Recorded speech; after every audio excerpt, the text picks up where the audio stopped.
If you're a live streamer, content creator, YouTuber, you do webinars and you do Zoom, you're a solo podcaster, then you need to get yourself a teleprompter. You've seen it in a lot of the videos, right? A lot of the streamers and content creators, they're always looking to the side because they're looking at the computer and then the camera is kind of off to the side. So now you're not engaging with your client directly because they have to look at the computer monitor and the camera's on the side. So it's kind of awkward, but it's super easy and affordable to get a teleprompter. And I'm going to show you how. So that way you could always be looking directly at the camera and be talking directly to your clients, your viewers, so that way you guys are engaging, facing each other. Now, teleprompter setups could be in the thousands. I've mixed and matched a teleprompter display and video cards and things like that, so that way it's super affordable. First off, you need to get yourself a teleprompter. I'm gonna put the link below to the cheapest and the best teleprompter that I have found. Okay, so this one, right over here, just something like this. The camera goes to the back, it mounts up on the top, right over here, and then it goes into this little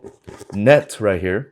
And then you tie it up so that way when you're looking in the mirror, you don't see light. It's just complete darkness and all you're seeing is your computer monitor. The best part about this teleprompter that I like, besides it being the most affordable teleprompter, it comes with a remote. This is awesome. This connects to your iPad. You could use the remote to rewind, fast forward, slow down. For my clients as well, when they need a teleprompter, I could be on the side so that way I could control the teleprompter speed so the person that's reading it can read it properly. You want to read the teleprompter when the letter is in the middle because then that's where the camera lens is facing. It's super affordable, super small. The display, that's the most important one. That's the hardest one to find. I'm going to be talking about the Andy-Sin N10. So this display is really neat. Look how thin that is. It's like the size of my iPhone. It's super thin and it's HD touchscreen display that powers up through the USB cable right here. So it comes with a USB cable. So you could plug that USB to your wall USB adapter, or what I'm doing is I plug this directly to my laptop. Before this display,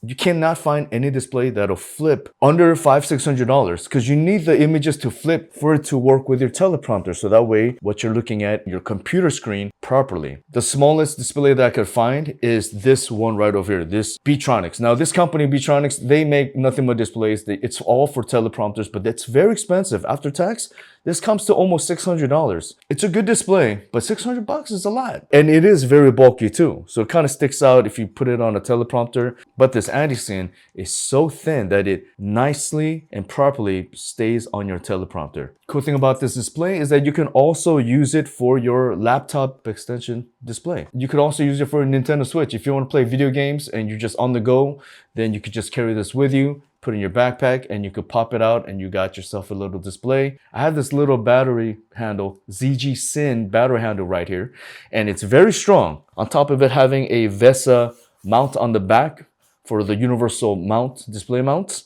It also has a 1/4-inch thread on the bottom too. So you could just plug it over here. You plug the USB cable to the handle, to the monitor, and then you mount yourself a wireless HDMI transmitter and you got yourself a little display right over there. That's kind of cool. This is a little tiny kickstand that's very small and foldable. It just pops up and then you can just place the display on top. To properly connect all the teleprompter together, your camera has an HDMI out and you have to get yourself this little video card. They call this a video card. It's just an old school term. You put the HDMI cable in here and then you plug this into your laptop and then your laptop thinks that your camera is now a webcam. So now nothing is plugged into the wall. Everything is working off of the laptop battery, off the camera. It's very mobile if you need to shoot outside or anything like that. So it's very convenient and it's very light as well too. It's small and portable. So there you have it, guys. I got links to everything from the video card to the display, the Andy-Sin N10 display, to the teleprompter and so on, even the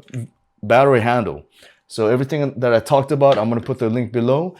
And if you do buy from me, thank you so very much for your support.